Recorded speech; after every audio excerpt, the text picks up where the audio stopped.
On se fait ça?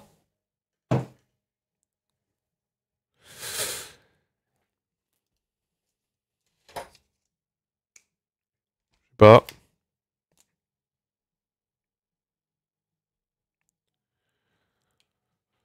Alors, il y a un nouveau sondage Elab. BFM, ils en ont parlé toute la matinée. Ça va vous intéresser. Alors, c'est un nouveau sondage qui date de quand? D'hier. On va regarder ça. Vous allez kiffer. C'est un sondage spécifiquement sur si l'élection avait lieu demain, pour qui est-ce que vous voteriez? C'est ça le sondage. En gros. Et donc, on va regarder ça. Bon, encore une fois, on va faire les disclaimers de base, parce que sinon, il y a tous les gens sondages du chat qui vont venir m'en parler. Oui, si l'élection avait lieu demain, il y aurait une campagne, ça changerait les choses. Oui, l'élection, c'est dans 2 ans, ça ne veut rien dire. Oui, mais en même temps, ça nous permet de savoir d'où on part et qui en ce moment a le vent en poupe. Et en vrai, avoir un bon score dans les sondages, ça peut confirmer ou non la dynamique de présidentielle ou pas malgré tout. Ça a aussi quand même un pouvoir de structure de ce côté-là. Si demain Jean-Luc Mélenchon il est crédité à 2%, pas sûr qu'il y aille par exemple, même si on a 2 ans du scrutin. S'il est crédité à 20, c'est sûr qu'il y va par exemple, et qu'il se prépare. Et du coup il met tout en œuvre pour ça, parce que on va quand même là où j'en viens et pourquoi ça m'y fait penser, c'est parce que la question de la présidentialisation ou la préparation en vue des présidentielles, effectivement, on va dire que la campagne vraiment commence 1 an avant les présidentielles en France, dans les moments les plus précoces. Ça s'intensifie dans les 6 derniers mois. Et puis après, surtout dans les derniers, ça monte en grade. Mais déjà l'année d'avant, souvent c'est le lancement de la campagne avec les primaires, etc. Machin. Donc c'est quand même un structurant important.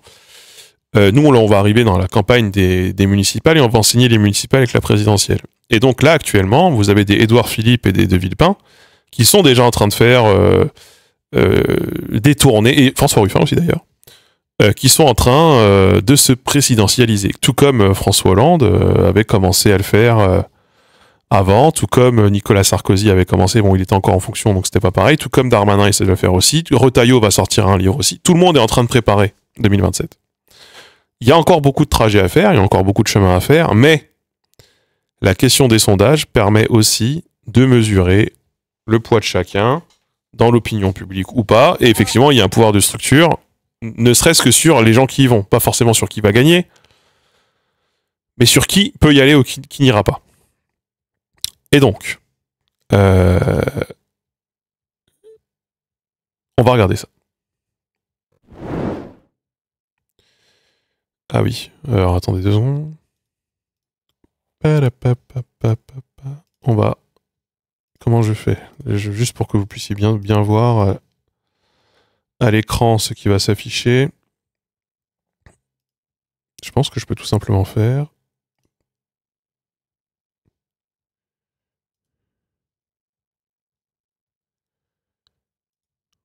Je suis un boomer de ouf. Éditer la transformation. Ah, c'est ça. Hop, voilà. Voici le sondage Elab, hein, donc du coup voilà, vous savez qu'on en parle quasiment à chaque fois qu'il sort parce que ça nous permet aussi de suivre un peu la tendance avec un résultat, le rappel des résultats des élections 2017. Macron a fait 24 au premier tour, Macron a fait quasiment 28 en 2022, Le Pen a fait 21,3 et est passé à 23,2, Mélenchon est passé de 19,6 à 22, on en a beaucoup parlé, essentiellement aux dépens du Parti Socialiste, hein, qui faisait 6,4 en 2017 et qui faisait un score très insignifiant en 2022. Bon, peu importe. L'écart entre Marine Le Pen et Emmanuel Macron s'est resserré en 2022. Et la crainte de beaucoup de gens, effectivement, c'est que Marine Le Pen soit élue en 2027, même si, a priori, soit longue pour pouvoir se représenter. Mais bon, on n'y est pas encore. Donc, 6 nouvelles configurations testées. Artaud Poutou, bon, c'est à peu près sûr que Artaud Poutou parte. Hein. Roussel, parce qu'a priori, bon, Roussel, pas sûr, hein, très honnêtement. D'autant moins sûr que ce sera peut-être pas lui le prochain secrétaire. Peut-être qu'il y aura un nouveau secrétaire d'ici là, on ne sait pas. C'est pas dit que le PCF y aille seul. Et donc, peu importe. Jean-Luc Mélenchon, ça pour le coup, autant vous dire que c'est quasiment sûr. Marine Tondelier, bon, à voir. À voir, encore une fois, la question de est-ce qu'il y aura une vraie candidature Europe Écologie Les Verts. C'est pas dit. C'est pour le coup vraiment pas dit. Par exemple, en 2017, Yannick Jadot s'était, suite à un vote des militants, retiré au profit de Benoît Hamon. Donc c'est pas dit. Voilà. Dans les configs, surtout ce qu'on mesure, c'est François Hollande pour le PS, Glucksmann pour le PS ou Olivier Faure pour le PS, VS, Édouard Philippe, Dominique de Villepin, Gabriel Attal pour la droite, pas pour le centre droit, pour les macronistes, Retailleau ou Wauquiez pour LR, Dupont-Aignan, je suis quasiment sûr qu'il sera là, et Marine Le Pen ou Bardella, selon si elle peut se représenter ou pas. Et donc du coup, selon ces configurations, il y a 6 configurations qui ont été tirées. Voilà. Qu'est-ce qu'on enseigne ? Qu'est-ce qu'on apprend ? Que pour l'instant, que ce soit Marine Le Pen ou Bardella, l'extrême droite risque de survoler le prochain scrutin. En tout cas, si le scrutin avait lieu demain, ce serait le cas. Ce qui a à peu près été confirmé pour le coup pour les européennes.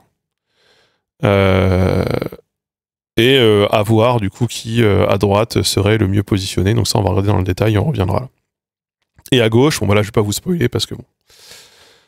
Alors, du coup, configuration numéro 1. Donc, Artaud 1%, Poutou 2%, Roussel ferait 6%. Bon, autant vous dire qu'à mon avis, ça, c'est sans prendre en compte. Bien sûr, si demain il y avait lieu du scrutin, on rappelle que, je sais plus c'est quoi les scores, mais c'est très fort à gauche.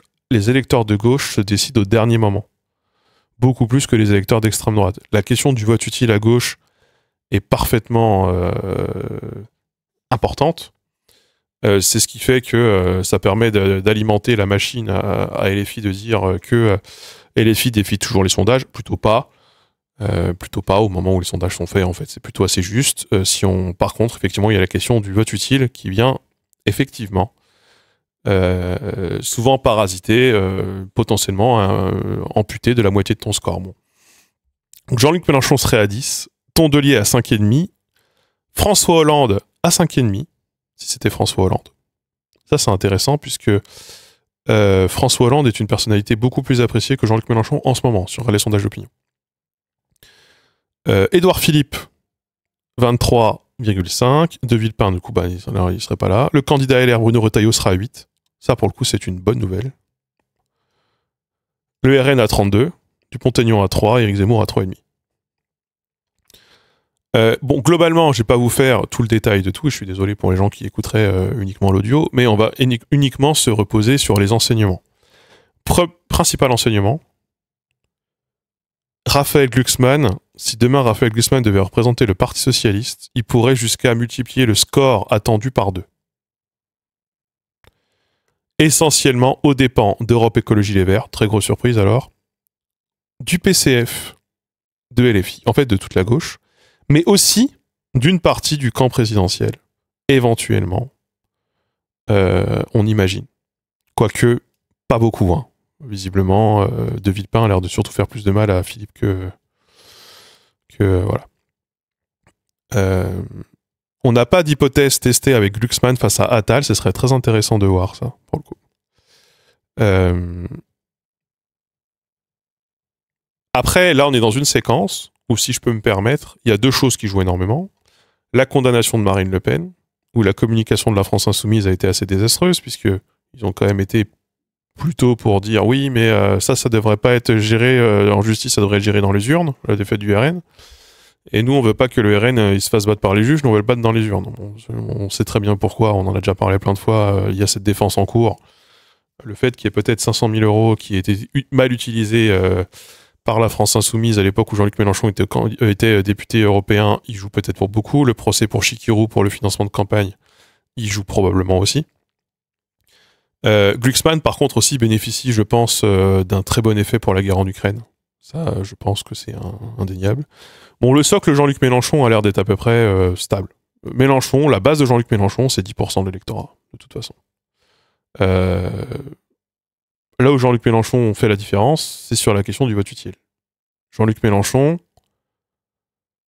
Enfin, à gauche, de manière générale, le premier à gauche fait un très bon score quand il bénéficie du vote utile des autres forces de gauche. Ça a été le cas, pour le coup, de Raphaël Glucksmann aussi aux européennes. C'est pour ça que la gauche unie s'en sort plutôt bien. Quand la gauche désunie, il y a toujours une part d'éparpillement des voix, et puis après, pendant 5 ans, on se fait dire qu'on est social traite parce qu'on a voté pour son candidat de cœur plutôt que pour le vote utile.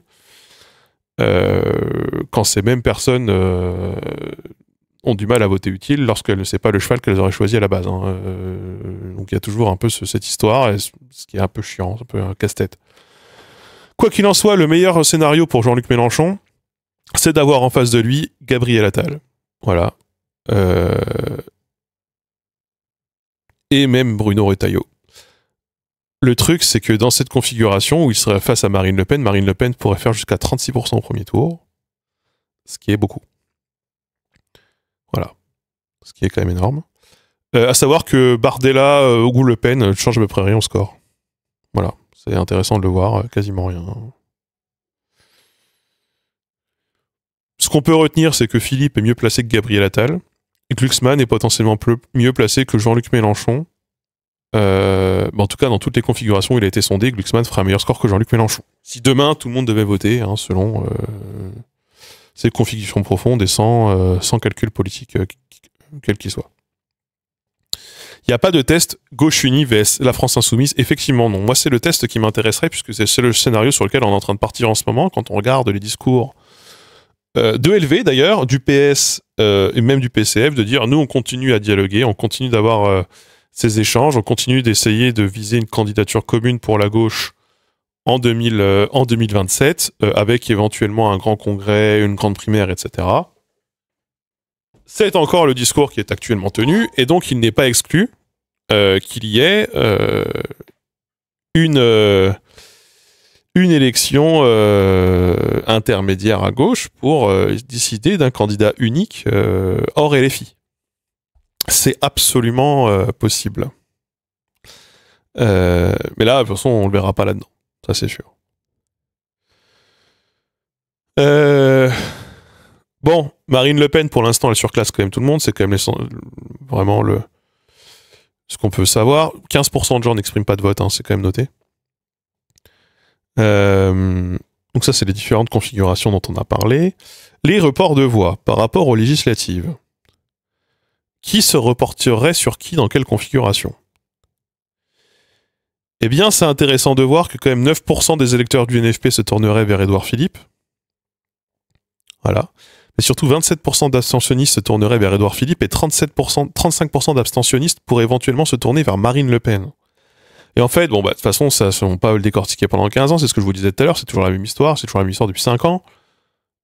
Le RN, là, le fait que le RN ait un très gros score par rapport aux autres de report de voix, ça veut essentiellement dire que le vote du RN, c'est un vote de long cours. Les gens qui votent pour le RN savent déjà à l'avance qu'ils vont voter pour le RN, là où les gens de gauche sont un peu plus éparpillés, sont un peu plus hésitants. Et surtout, ils ont du mal à avoir le report de qui que ce soit d'autre. Ça, c'est sûr. Marine Le Pen bénéficierait d'un très gros report de LR. Ça ne m'étonne absolument pas. Ce qui m'intéresse de voir, c'est Glucksmann. Glucksmann, il récupérait une partie d'ensemble, pas beaucoup, et surtout, du coup, une partie du NFP. Mais bon, c'est pas non plus criant. Que ce soit Mélenchon ou Tondelier, il récupère nulle part ailleurs, d'ailleurs. Bon, pour l'instant, du coup, le travail est dur à faire. Donc les marges d'erreur, bon, voilà, on va pas en parler pendant 15 ans. Moi, c'est ça qui m'intéresse toujours, c'est les catégories socio-professionnelles. Qui voterait qui? On va regarder un Glucksmann-Mélenchon. C'était la config 3, je crois. Config 4. Mélenchon. Tondelier, non. Celle-là. Par catégorie socio-professionnelle. Voilà, donc on est toujours en déficit d'ouvriers. Hein. Jean-Luc Mélenchon aurait un gros déficit d'ouvriers. Il y aurait autant d'ouvriers chez Glucksmann que chez Mélenchon. Ce serait absolument délirant. Voilà. Vraiment. Absolument délirant. Et Mélenchon aurait un vote plus jeune, là où Glucksmann aurait un vote plus vieux. Ça m'étonne pas non plus. Et en termes de commune rurale, le vote rural serait plus un vote Glucksmann, là où le vote citadin serait plutôt un vote Mélenchon. Tendanciellement. Voilà. Bardella, je pense qu'on peut regarder, mais globalement, de toute façon, voilà, 51% d'ouvriers, hein, bien sûr. Notre drame, on le rappelle. Plutôt un vote de commune intermédiaire, plutôt que de commune rurale. Les communes rurales en France, elles sont au PCF, hein, de toute façon, à gauche, hein, elles sont au PCF. C'est toujours les mêmes histoires, c'est à peu près toujours les mêmes chiffres, hein, de mois en mois, donc il n'y a pas de... Il n'y a pas trop de surprises. Hein. Voilà.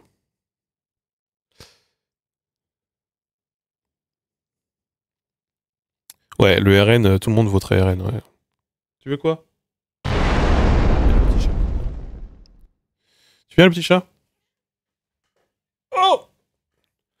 Bon, qu'est-ce que ça change? Pas grand-chose. La base de Jean-Luc Mélenchon a l'air d'être quand même solide. Mais par contre, il a l'air de ne séduire aujourd'hui que sa base et que sa base, quoi. Vraiment, rien que sa base. Il faut bien partir de quelque part. Hein.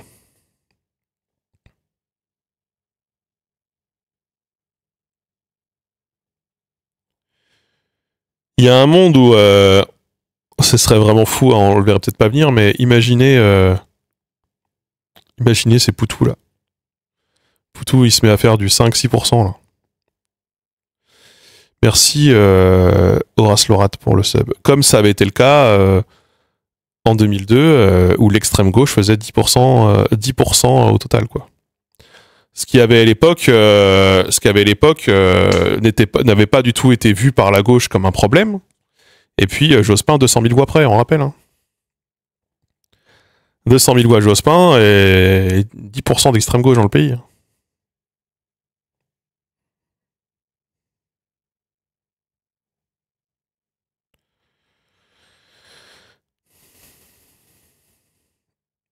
Après, à LFI, aucune autre personne que Jean-Luc Mélenchon n'est testée, pour des raisons qu'on peut absolument comprendre, c'est que de toute façon, ce sera Jean-Luc Mélenchon le candidat. Il n'y a à peu près aucun doute. S'il y a bien une chose sur laquelle il n'y a pas de doute, c'est celle-là. Qu'est-ce que tu veux? Ah! Après, BFM teste pas la gauche unie. Mais après, BFM teste aussi ce qu'il arrange de tester. Hein. Parce que c'est BFM là qui commande les sondages Elab. Enfin, c'est les sondages Elab BFM. Ça les intéresse surtout de savoir si Glucksmann est bien placé et si Édouard Philippe est bien placé, hein, globalement. Mais bon, il y a quand même des infos, nous, dont on peut tirer et qu'on peut exploiter. Il avait pas dit qu'il se représenterait pas. Bah, tu veux dire comme entre 2017 et 2022? Bah, si. Si, il l'a dit. Oui. Si. J'ai un deuxième sondage pour vous. Je vais vous le commenter à l'oral. Je vais pas vous le montrer. Quoique si. Quoique si, je vais vous le montrer. Arrête de pousser le micro! Arrête! T'es casse-couille. Pose-toi et bouge plus. J'en ai besoin du micro. Deuxième sondage. Là, pour le coup, c'est un sondage d'opinion. Sur une affaire d'actualité. Le sondage d'opinion sur la condamnation de Marine Le Pen. L'échantillon, méthode des quotas, bon, c'est comme d'hab. Bon, tendanciellement, 42% des Français sont satisfaits, 29% sont mécontents, 29% s'en battent les couilles. Évidemment, les mécontents, c'est les électeurs du RN, d'où il y a quand même un bon cinquième qui s'en bat les couilles. Les abstentionnistes, la moitié s'en bat les couilles. Un quart d'ensemble s'en bat les couilles. Et savoir qu'il y a plus de gens qui sont mécontents au NFP que de gens qui sont mécontents chez Ensemble, hein, quand même. Mais globalement, à part au RN, les gens s'en battent, sont soit contents, soit s'en battent les couilles. C'est fou, hein? Bon, on a vu de toute façon ce soir que voilà. Hein. Alors, sur la question de est-ce que c'est une décision de justice normale? Ça, c'est plus intéressant. Pour le NFP, 88% des gens pensent que c'est une décision normale. On a quand même 12% des gens au NFP qui pensent que c'est une décision politique. Il y a quand même 12% des gens qui votent NFP qui se disent c'est une décision de justice pour empêcher Marine Le Pen d'être candidate en 2027. Ce qui est quand même 12% de trop. Chez Ensemble, 82-18. À droite, 55-45. La droite est tiraillée en deux. Hein. Alors au RN, évidemment, c'est un procès politique. Et chez les abstentionnistes, il y a quand même 40% qui se disent « Oh, ça, à mon avis, c'est pour empêcher Marine Le Pen de se présenter. Hein. » Mais bon, ça c'est quand on leur demande si la décision c'est pour ça. Après, quand on rappelle que, pour autant, 43% des abstentionnistes s'en battent les couilles. Donc, qu'ils pensent que ce soit pour ça ou pour autre chose, ils s'en battent les couilles. Que Marine Le Pen ait été condamnée. Alors, est-ce que c'est juste ou injuste? On a quand même 10% des électeurs du NFP qui pensent que c'est injuste, 14% des électeurs d'Ensemble qui pensent que c'est injuste, 28... En fait, en vrai, quand on regarde, on va plutôt regarder ceux qui pensent que c'est juste. Au NFP, Ensemble et à droite, plus de 3/4 des gens, enfin à peu près 3/4 des gens, entre 3/4 et la quasi-totalité des gens, pensent, et c'est pareil chez les abstentionnistes, que la décision elle est juste. C'est juste au RN. Et au RN, il y en a quand même plus d'un quart des électeurs du RN qui pensent que la règle d'exécution provisoire en cas de condamnation, elle est juste. C'est fou, hein?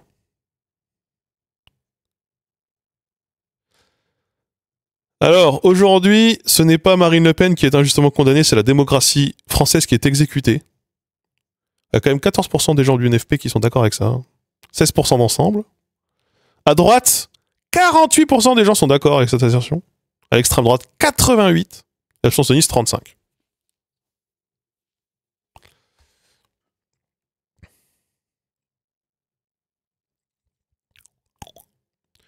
Bon, on a quand même une majorité de Français qui trouvent que c'est n'importe quoi.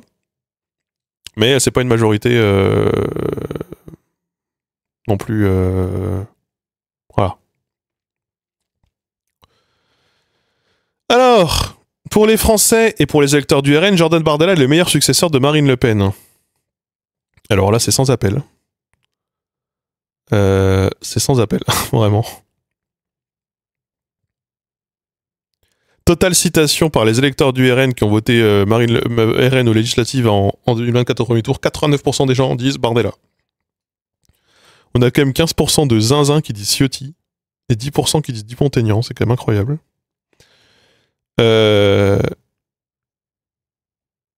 Bardella arrive vraiment très très loin devant. 50% des gens l'ont en première intention. Et du coup, à 89 de totale citation. Hein. Donc en fait, le RN, ils sont à la fois peinés, mais en même temps, ils s'en battent les couilles parce qu'ils ont Jordan Bardella. Alors bon, ça c'est... Est-ce que vous pensez que Jordan Bardella a autant ses chances ou pas? Là, on s'en bat les couilles, c'est pas très important. Est-ce que Jordan Bardella a autant ses chances, voire plus de chances? Bon, tout le monde est d'accord en France. Tout le monde, dans tous les partis, et surtout au RN, sont d'accord pour dire que Jordan Bardella a autant de chances, voire plus de chances de faire gagner le RN. Tout le monde est d'accord. À peu près 2 tiers, 1 tiers dans tous les partis, et au RN, ça monte à 80% de gens qui sont d'accord. Bon, tout le monde a l'air d'accord pour dire que Jordan Bardella est un meilleur cheval. Bah go, hein. Alors, sur les catégories... Bon... Les ouvriers sont un peu plus mécontents, quoique pas, c'est pas non plus énorme. Non, surtout les retraités. Les retraités sont très mécontents. Les actifs s'en battent beaucoup plus les couilles, voilà, bon. Peut-être les ouvriers, mais les ouvriers sont indifférents. Genre les ouvriers, ils ont un surscore indifférent assez important sur est-ce que vous êtes content ou pas content que Marine Le Pen... 36% des ouvriers s'en battent les couilles alors que 29% c'est la moyenne nationale. Genre, ils sont surreprésentés. Comme quoi, les ouvriers qui votent Marine Le Pen le font peut-être pas tant par conviction que par opportunisme. Il y a une bonne partie qui s'en battent les couilles, vraiment. Ils ont pas le temps, exactement. Je pense qu'ils n'ont pas le temps. Alors, total politique. Qui à gauche est satisfait, qui n'est pas satisfait, il faut savoir que c'est à peu près pareil. Les partis de gauche sont à peu près dans les mêmes proportions satisfaits. Il n'y a pas genre les socialistes, ils sont même plus satisfaits tendanciellement, bon avec un score qui doit correspondre à la marge d'erreur, mais le total gauche, pour le coup tout le monde à gauche est d'accord dans les mêmes proportions sur le sujet de la condamnation de Marine Le Pen. Il n'y en a pas un qui l'est moins que l'autre ou plus que l'autre. Si on regarde sur les mécontents, dans les satisfaits c'est pareil, par contre si on regarde sur les mécontents, il y a quand même 18% des électeurs de la France Insoumise qui sont mécontents, alors que c'est que 10% ELV et 12% OPS. Donc satisfaits, tous le même nombre, c'est juste que chez certains, il y en a qui sont plus indifférents et d'autres qui sont plus mécontents.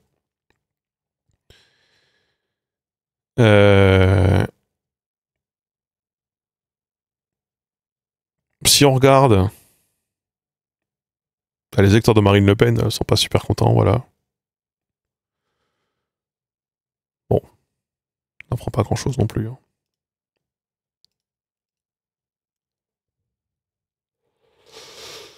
Et voilà, c'est pas non plus fou.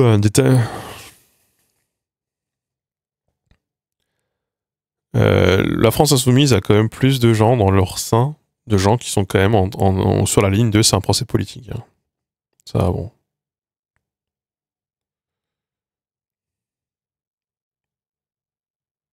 Les jeunes sont plutôt d'accord, si on regarde les jeunes en tant que catégorie, trouvent plutôt que c'est juste. Là où les 65 ans et plus sont plutôt moite-moite. Les vieux sont de droite, on le sait, et d'extrême droite même.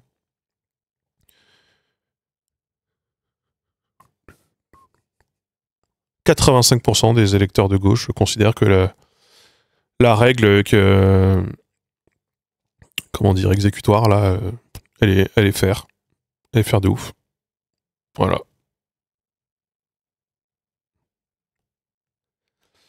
Pas grand chose de plus à dire, hein. Sinon que tout le monde a l'air d'accord pour dire que Marine Le Pen, chait.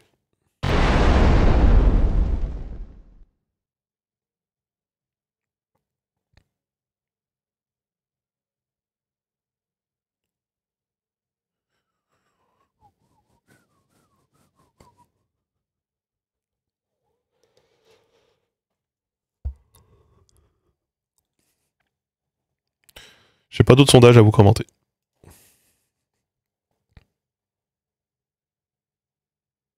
Si, je pourrais vous parler de François Bayrou, mais bon. On s'en bat les couilles de François Bayrou.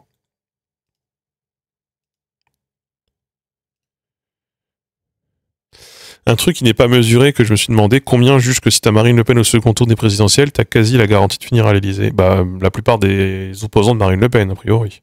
C'est tout l'enjeu de Jean-Luc Mélenchon.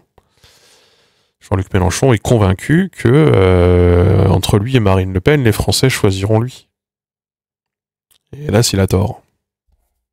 Et pour le coup, les enquêtes d'opinion le montrent toutes assez largement. Les Français préfèrent le fascisme à Jean-Luc Mélenchon. C'est assez indéniable. Alors que les mêmes idées, avec une autre tête et une autre histoire, ça passerait vachement plus facilement.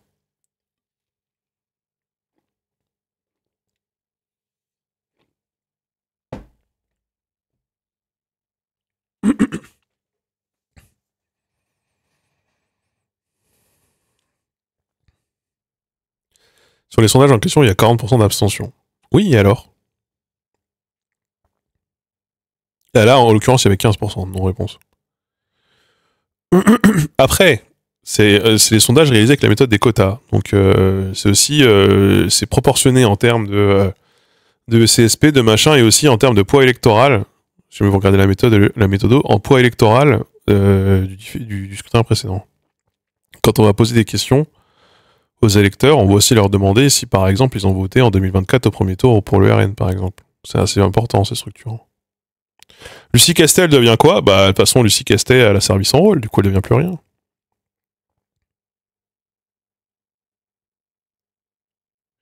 Plutôt Hitler que le Front Populaire. Oui. Ce serait d'élu de croire qu'il en est autrement. Bah, c'est cool, on aura Marine Le Pen au pouvoir, c'est génial. Hein. Après, il faudrait qu'on gagne les législatives derrière, quoi. Mais bon. Personne ne t'appelle jamais dans les sondages, parce que t'es pas dans le pool de sondage. J'ai un moustique, là, qui vole devant mon écran.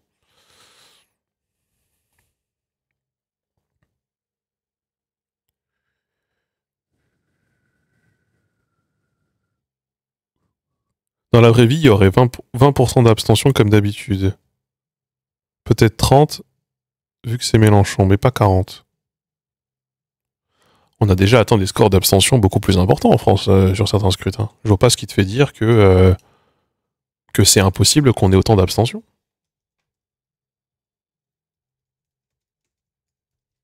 Enfin, en l'occurrence...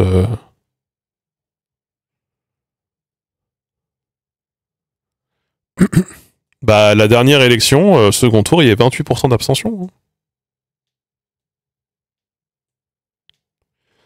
Au premier tour en 2022, il y avait 28,4% d'abstention. En 69, au second tour, 31%. L'élection en France, c'est à peu près un quart. C'est un quart des gens en présidentielle qui votent pas. Des fois, c'est un poil plus, des fois, c'est un poil moins. Mais des scores de 30% d'abstention, on en a connu un Sacrée République pour les présidentielles. 30% ou avoisinant 30%. Soit un poil plus, soit un poil moins. Ça reste en dessous de 40. Mais je sais pas où t'as lu qu'il y avait 40% d'abstention pour les prochaines présidentielles, là. Dans le sondage. Je sais pas où t'as lu ça, hein, je l'ai dit. Hein. Parce que là, t'as l'air de me faire tout un truc pour me dire tout ça est invalide parce qu'ils disent 40% d'abstention, mais... Où est-ce que t'as lu ça, quoi? J'ai pas vu ça, moi.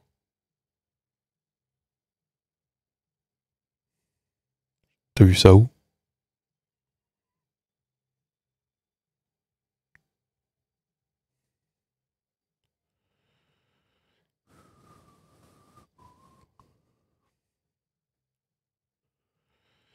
D'ailleurs, faut que je m'inscrive à la bonne commune pour voter. Faut que j'aille à la commune. Pour réinscrire. Ah, c'est 18%. Dans les configurations que je regarde, c'est entre 14 et 19% d'abstention. Dans ce qui est écrit là dans le PDF, c'est pas 40? Où est-ce que t'as lu 40, toi?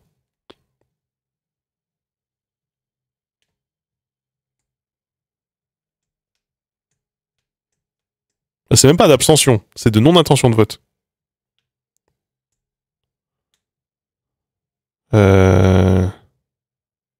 Ici. Ouais, bah non, mais moi j'ai le PDF sous les yeux, là. Ça compte le non-vote. Le non-vote parmi les gens en capacité de voter. Oui, c'est faible. C'est faible, mais après, il y a toujours des gens qui, au dernier moment, ne vont pas voter parce qu'ils sont pas là. Je crois que c'est quasiment... je crois que j'avais lu un bouquin là-dessus. Pas un bouquin, mais j'avais lu une interview là-dessus de quelqu'un qui était sociologue en sociologie électorale qui expliquait, je crois que c'était quasiment 1/6 ou 1/5 de l'abstention en France qui résultait pas de la volonté de ne pas voter, mais qui résultait de la mal-inscription. Ou l'incapacité de voter par procuration. Des gens qui ont fait des accidents, des gens qui déménagent, des gens qui ne sont pas inscrits dans la bonne commune, des gens qui sont inscrits sous le mauvais nom, des gens qui ne sont pas dans le bon bureau de vote, etc., etc. C'est quand même une part substantielle en France, je crois, du non-vote. Je vais regarder, je suis sûr que si je tape mal inscription, je vais avoir des stats. La mal inscription électorale, c'est même un article Wikipédia, figurez-vous. Par exemple, 43% des 25-29 ans sont mal inscrits. Aussi, les personnes vivant en communauté, notamment les maisons de retraite, les casernes, les cités universitaires, etc.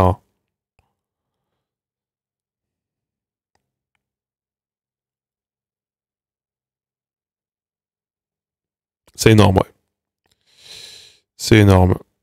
La mal-inscription est un phénomène spécifique à la France et aux États-Unis. Ces deux pays sont les seuls où l'inscription sur liste électorale repose sur une démarche volontaire Et oui, on est toujours obligé de faire soi-même la démarche pour voter.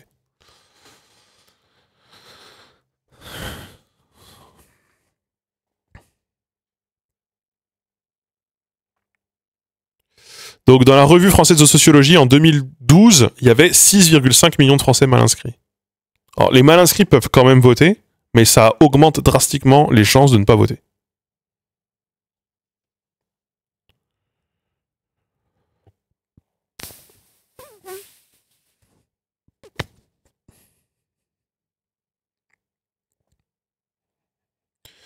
Donc, il y a beaucoup de mal inscrits en France.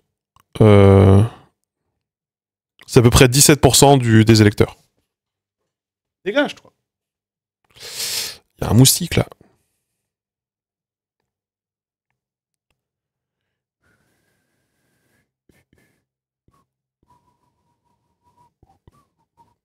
Les communes rurales sont là où il y a le moins de taux de mal inscription. Mais chez les 18-25 ans, c'est 38% de mal inscrits. 34% chez les 26-29, 30% chez les 30-34, et après ça descend. Et là où on est le mieux inscrit, c'est à partir de 60 ans, où là c'est que 7% qui sont mal inscrits, 6% chez 65 ans et plus, etc. etc.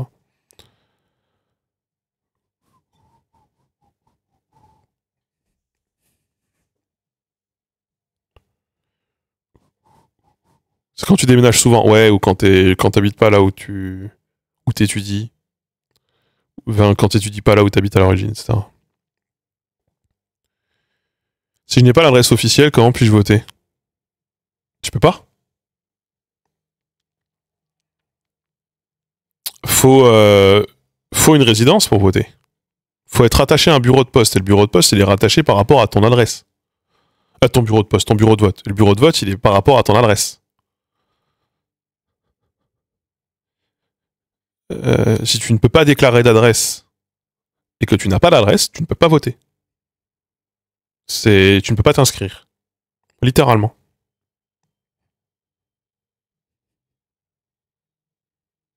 Par procuration. Non, mais même pas. Non, tu peux pas. Point. Pour voter par procuration, faut rentrer dans le bureau de vote dans lequel vous êtes inscrit. Moi, j'ai dû voter par procuration au cours des 2 dernières élections. À chaque fois, il a fallu non pas que j'aille dans mon bureau de vote à moi, mais que j'aille dans le bureau de vote de la personne qui faisait procuration. Donc si jamais vous n'avez pas d'adresse et que vous n'êtes pas inscrit, la procuration ne sert à rien.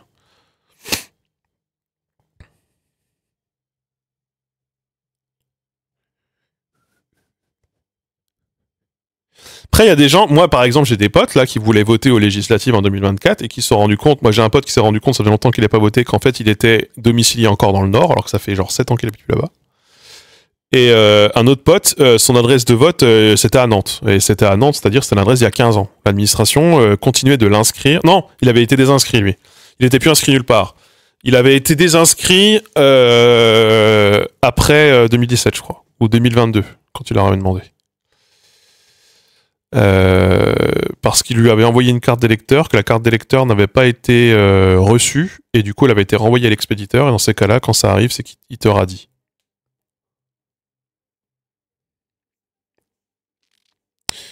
Donc les nomades, ils peuvent pas voter. Alors après, tu peux déclarer une adresse qui correspond à un centre social. Je connais des gens, moi, qui sont adressés, qui ont une boîte postale dans un centre social. Donc ils n'ont pas d'appartement local, mais ils ont une adresse.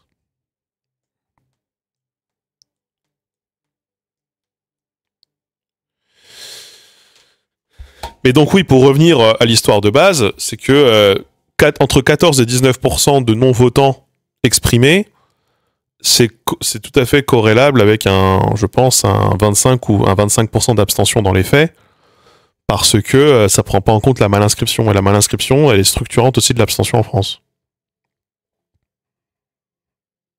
Vous pouvez vérifier en ligne. Putain, vérifier où je suis inscrit. Vérifier inscription électorale. Tiens, je vais vérifier si je suis inscrit et si je suis inscrit au bon endroit. Alors c'est un délire, je crois, faire la démarche en ligne. Oh putain, faut se connecter avec ses identifiants service public et tout. Là, c'est compliqué. C'est compliqué, j'en ai déjà marre.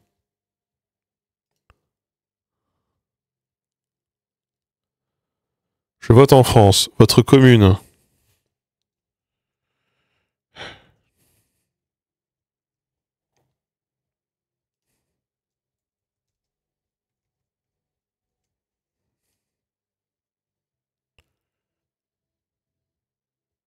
Ah, je suis pas inscrit dans la liste, ou je suis pas inscrit dans la bonne commune. Je croyais que c'était bon, mais je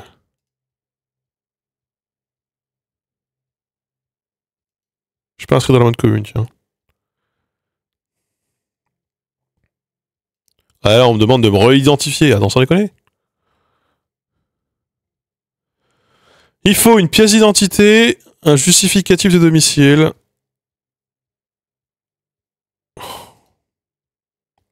Ah mais j'irai à la commune directement le faire.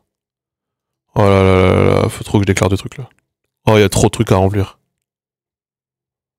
Oh, ah, faut que j'envoie des photos, des machins. Oh là là, non. J'irai à la commune directement.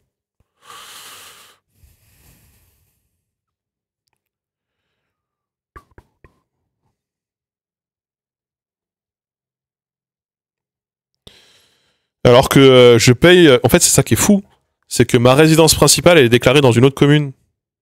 Ma résidence principale est déclarée dans une commune. Je paye des impôts fonciers dans une commune. Et l'État considère que je suis encore inscrit dans une autre parce que j'ai pas fait la démarche volontaire de transférer mes informations.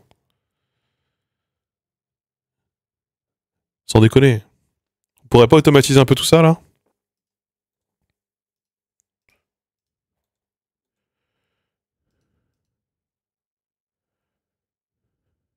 Il faut le faire bien avant, hein. Je crois qu'il faut le faire tôt. Hein.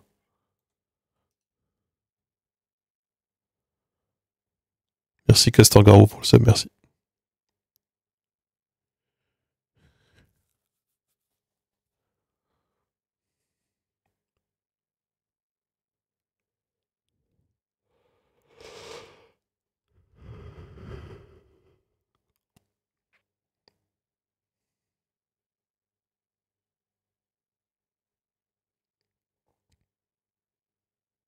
Il y a aussi une partie des mal inscrits intracommunaux, tiens, c'est intéressant. Beaucoup de mal inscrits sont en fait mal inscrits dans la même ville.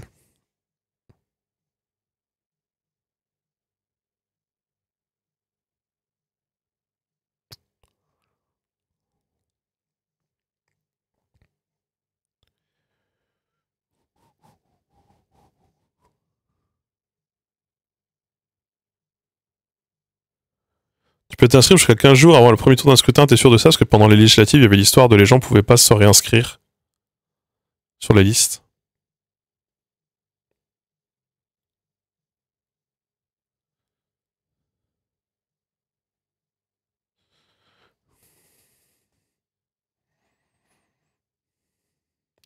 Le sixième vendredi qui passait le premier tour, donc c'est plutôt 6 semaines avant du coup.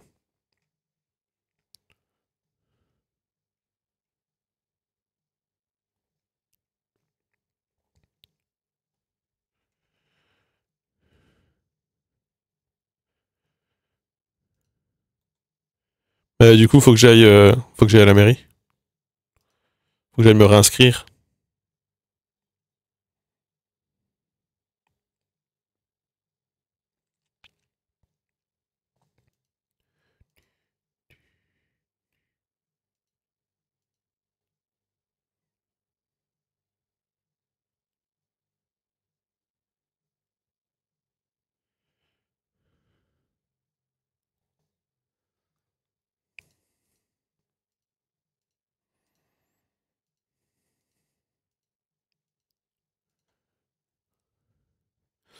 Ouais, faut pas oublier de faire ça. Hein.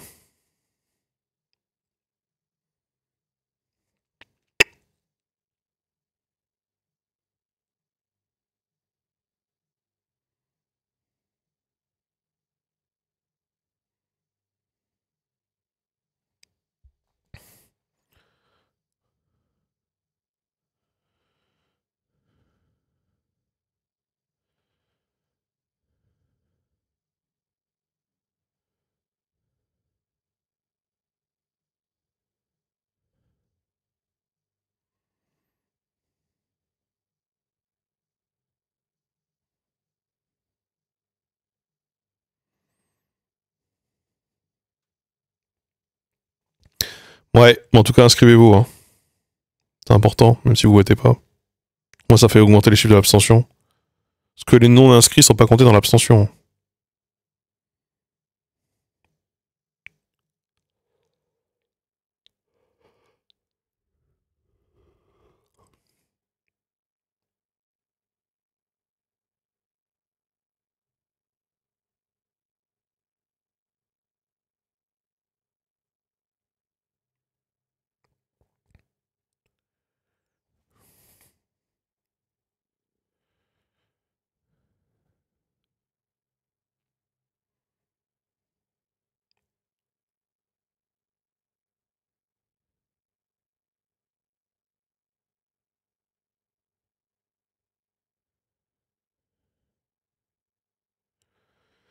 Bon, il est 19h.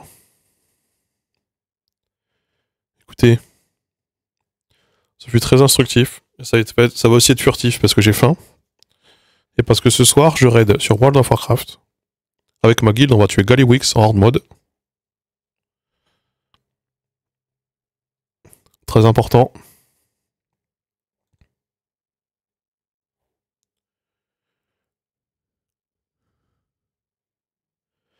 Et donc, je vais vous envoyer... je sais pas, j'en sais rien. Je vous envoie où?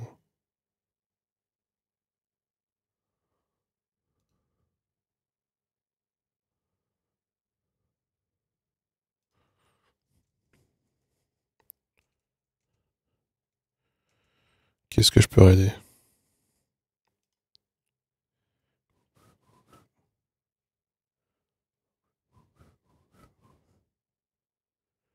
Je sais pas. Vas-y. Je vois c'est Chef JTG. Pur hasard. Parce qu'on en parlait tout à l'heure. Full random. Et moi, je vais aller bouffer. Bon appétit à vous et bonne semaine, bien sûr. Très important.